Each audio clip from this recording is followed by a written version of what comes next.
राष्ट्रीय स्वयंसेवक के शताब्दी वर्ष में 3 जनवरी को दशहरा मैदान पर होने जा रहे घोषवादन कार्यक्रम में संघ प्रमुख डॉक्टर मोहन भागवत दोपहर 3:30 पर पहुंचे।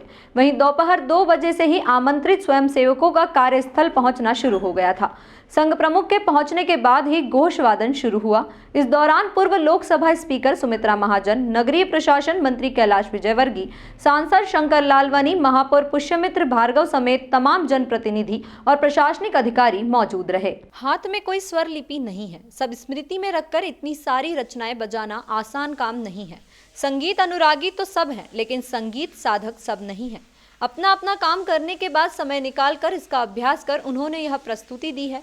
मोहन भागवत ने कहा कि जो कार्यक्रम आपने देखा, इतनी सारी रचनाएं बजाने वाले सभी संगीत साधक नहीं है, सभी ने अपना अपना समय निकालकर प्रस्तुति दी है। इतना परिश्रम करके इतना अच्छा वादन कर सकते हैं। कार्यकर्ताओं ने देख देख कर सीखा। पहले मिलिट्री और पुलिस ही थी जो वादन करती थी। उनकी धुन सुनकर स्वर लेकर आना, एक धुन लाने में 10-10 दिन लगते थे। उन्होंने कहा, संघ के पास धन नहीं था, कहीं भोजन में कहीं दक्षिणा मिल जाती थी। स्वयंसेवकों को समझ आया कि संगीत विदेशों से लेना पड़ता है, संगीत तो सभी के लिए है। संचालन और व्यायाम के लिए भारतीय तालों के आधार पर वादन शुरू हो गया। इसकी एक प्रेरणा है देशभक्ति, जो दुनिया में सभी के पास है, वो हमारे पास ना हो, ऐसा नहीं होना चाहिए। संघ प्रमुख ने कहा कि हम दंड सीखते हैं, वो प्रदर्शन के लिए नहीं सीखते, न ही झगड़े के लिए सीखते हैं। लाठी चलाने वालों को वीर गति प्राप्त होती है क्योंकि वो डरता नहीं है। सभी में एक होने के लिए व्यक्ति अपने आप को संयमित करता है और सभी के साथ चलता है। सामने एक प्रमुख है, उसके हाथ में एक डंडा है, सब कुछ एक अनुशासन में है। भारतीय संगीत का आधार है सुर और ताल का मिलन। रंजक नादों को स्वर कहते हैं। संगीत समन्वय सिखाता है, संगीत एक साथ चलना सिखाता है। राष्ट्रीय स्वयंसेवक संघ प्रमुख मोहन भागवत शुक्रवार को मध्य प्रदेश के इंदौर में आरएसएस के घोषवादन कार्यक्रम में शामिल हुए। दशहरा मैदान में आयोजित कार्यक्रम में उन्होंने कहा, भारत पीछे रहने वाला देश नहीं है। हम दुनिया की पहली पंक्ति में बैठकर बता सकते हैं कि हमारे पास क्या है। भारतीय संगीत और पारंपरिक वादन का एक साथ मिलकर चलना अनुशासन, संस्कार और सद्भाव सिखाता है। उन्होंने लोगों से अपील की कि वो संघ के स्वयंसेवकों के साथ भारत के नवनिर्माण के अभियान में शामिल हो। आज के कार्यक्रम के अतिथि महोदय प्रसिद्ध कबीर गायक पद्मश्री कलराम जी, माननीय प्रांत संघचालक जी, माननीय विभाग संघचालक जी, उपस्थित सभी नागरिक सज्जन, माता भगिनी एवं आत्मीय स्वयंसेवक बंधु,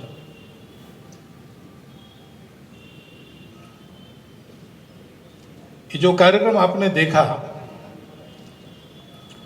हमारे अतिथि महोदय ने भी कहा कि सतत इतना वादन, हाथ में कोई स्वरलिपि नहीं है, सब स्मृति में रखकर इतनी सारी रचनाएं बजाना, और वो भी इसमें से कोई भी संगीतानुरागी तो सब है, लेकिन संगीत साधक सब नहीं है। अपना अपना काम करते समय समय निकालकर इसका अभ्यास करके उन्होंने ये प्रस्तुति दी है।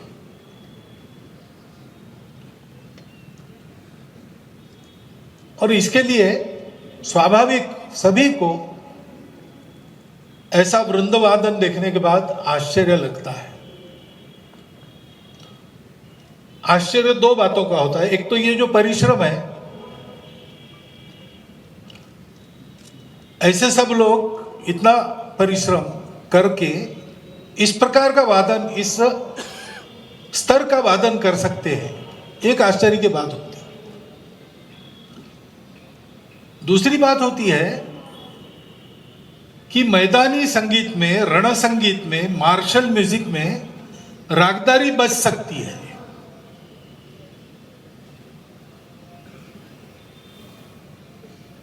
लेकिन ये दूसरी बात वैसे आश्चर्य की बात नहीं है। रण संगीत की परंपरा हमारी भी थी, लुप्त हो गई थी, वो फिर से प्रकट हो रही है।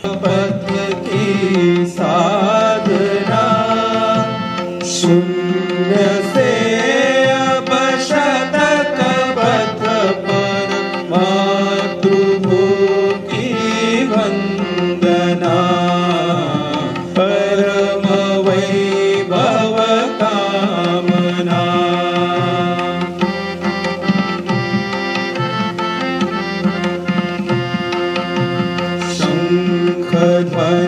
का स्वर निनादित पूर्ण नभ आह्लादितम्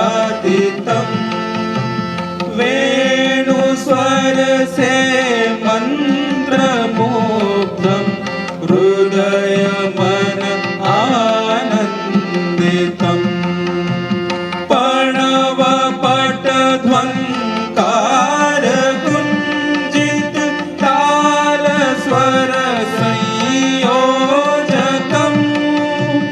जयतु भारतम् यह हर हृदय की अर्चना मातृभूमि वंदना परम वैभव कामना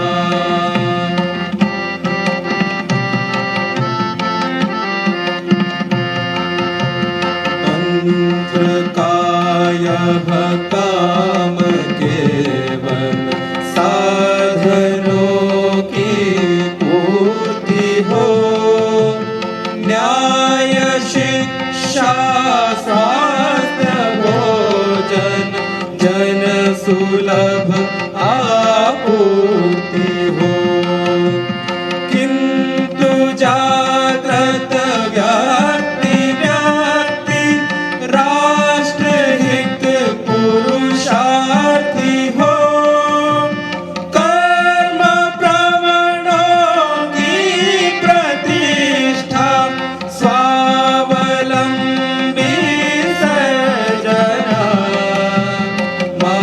मातृभूमि वंदना परम वैभव कामना। इंदौर से द नेशन टाइम की रिपोर्ट।